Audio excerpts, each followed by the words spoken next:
Hello, and welcome muli sa aking kusina. Ako pong yung lingkod, si Aling Oday.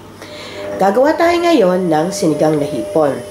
And here are the following ingredients. So we have here prawns or shrimp. So nilinis ko na to, tinanggalan na natin ng bigote. So we got baby spinach. Kung meron kayong kangkong, mas masarap, yun ang gamitin nyo.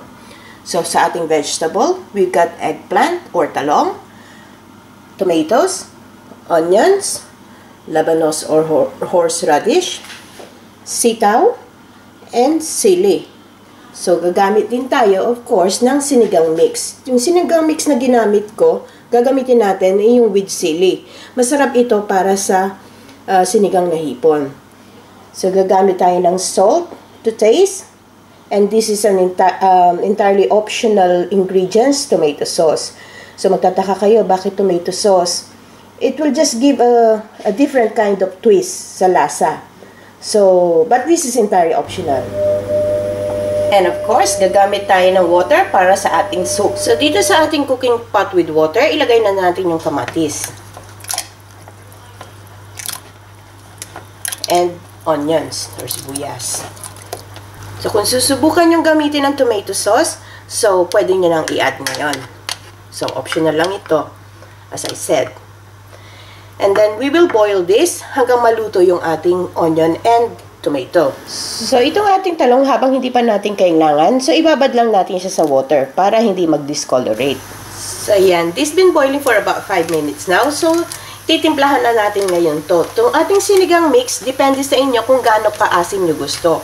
Pwedeng kalahati lang, pero ko gagamitan ko ng isang buo. Gusto ko kasi maasim. Sinan ko ng konting apoy. And yung ating salt, yung salt according to your taste. So, timplahan nyo na lang.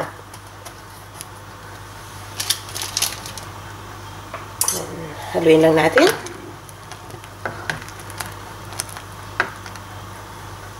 So, mabilis lang naman itong lutuin. So, isama ko na ngayon yung ating radish. Kasi medyo matigas ito. At yung ating talong.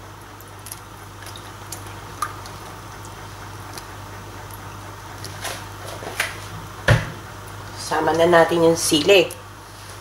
So, pakuluin lang natin ito uli. And then, check nyo lang yung lasa, kung tama na. Kung gusto nyo pang dagdagan ng asim or asin. So, balikan natin. So, yan. After a minute of simmering, ilagay na natin yung ating hipon or prawns. So, ito, mabilis lang ito. Don't overcook your prawns kasi titigas. Yan, haluin lang natin. Sama ko na rin yung sitaw. Sama-sama na. At yung ating spinach or kangkong. Meron kayo. So, we'll simmer this for 3 to 5 minutes. And then, pwede na ito. So, after 5 minutes, ito, luto na ang ating hipon at vegetables. So, masarap na mainit sa ganitong malamig na panahon.